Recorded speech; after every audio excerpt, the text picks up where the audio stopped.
звук на холодную. Но иногда появляется такой непонятный скрип.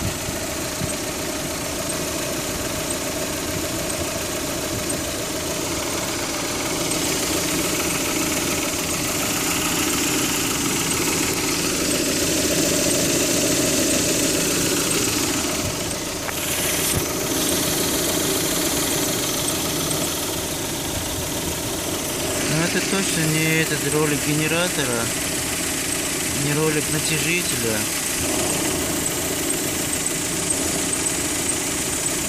Вроде бы ролик ГРМ нормально. Такой писк бывает. Неужели помпа?